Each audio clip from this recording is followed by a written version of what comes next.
Devenir des bons élèves, ce n'est pas si difficile que cela. Il faut bien sûr de la volonté et du courage. Mais vous en avez, n'est-ce pas? Voici quelques étapes à suivre si vous voulez être des bons élèves.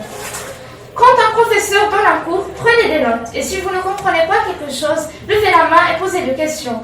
Relisez vos notes. Prenez le temps pour écrire quelques problèmes à résoudre. Faites vos devoirs pour vérifier ce que vous avez appris ce jour-là. Soyez prêts, il est judicieux d'apporter tout ce qui pourrait vous servir. Livres, stylos, devoirs, fiches de révision, etc. Organisez-vous. Gardez un classeur pour chaque matière. Une autre bonne idée est d'utiliser un code couleur ou d'étiqueter vos dossiers. Étudiez. Il faut étudier quelques jours avant une évaluation. Faites un calendrier de révision. Étudiez comme si vous étiez motivé parmi les devoirs ou résultats de votre dur travail. Commencez à lire davantage. Si vous n'êtes pas déjà un bon lecteur, commencez à votre façon pour progresser. Demandez à un de votre famille de vous faire un mini-test avant votre évaluation. Et finalement, si vous êtes coincé, alors ne perdez pas votre sang-froid. Concentrez-vous uniquement sur votre travail et vous réussissez. Et maintenant, je passe la parole à Mala. Pour commencer, chers auditeurs, auditrices, je vais vous présenter le climat au Maroc. Comme vous le savez, notre pays devient de plus en plus sec. L'année dernière, on a déclaré 90% de sécheresse. Et malgré qu'on est en hiver, précisément le mois de novembre. Toujours pas de pluie et quelques gouttes. Ceci est dû au changement climatique. Et pour cette occasion, le Maroc célèbre la COP22 qui va remédier ce fléau.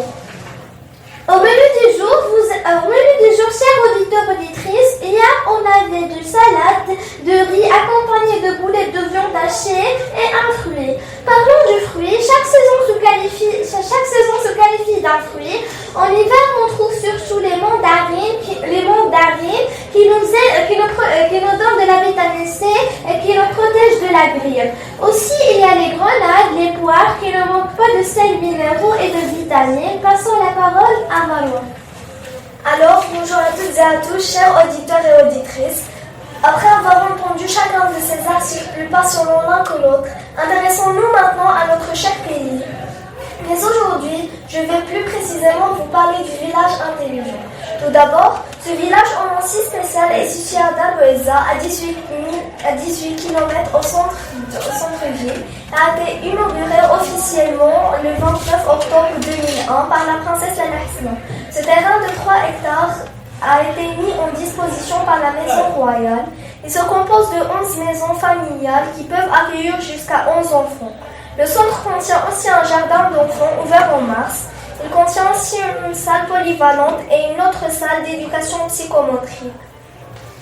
Le premier centre à ouvrir ses portes en avril 2002 dispose de 2 salles de cours, de 12 chambres, d'une infirmerie et d'un salon qui peut accueillir jusqu'à 26 enfants et adultes handicapés. Et maintenant, je passe la parole à Aya qui va nous parler du style vestimentaire des filles. Alors, chers auditeurs et auditrices, comme vous savez, la mode et plus précisément la mode vestimentaire désigne la manière de se vêtir. On fait cette manière conforme au goût de l'individu. Alors on trouve la fille moderne, dont elle suit la mode. Elle privilégie les looks pratiques, confortables et dynamiques, adore les looks et collectionne les chaussures.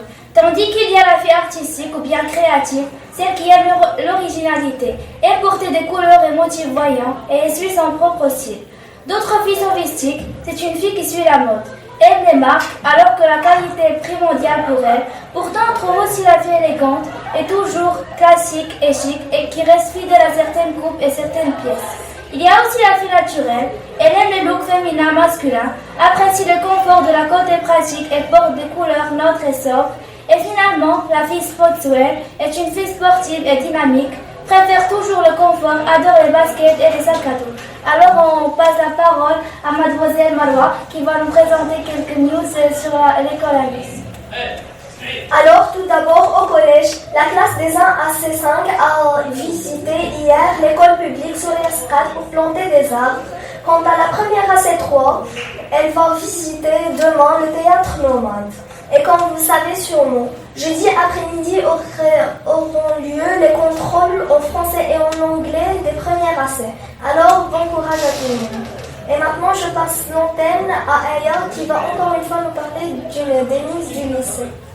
Alors au lycée, il y aura le samedi avec la participation d'une trentaine d'élèves au tronc commun.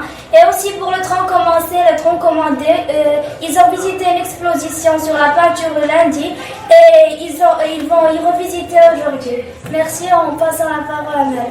Merci chers auditeurs, auditrices de nous avoir suivis. Rendez-vous la semaine prochaine encore une fois à Radio Anis.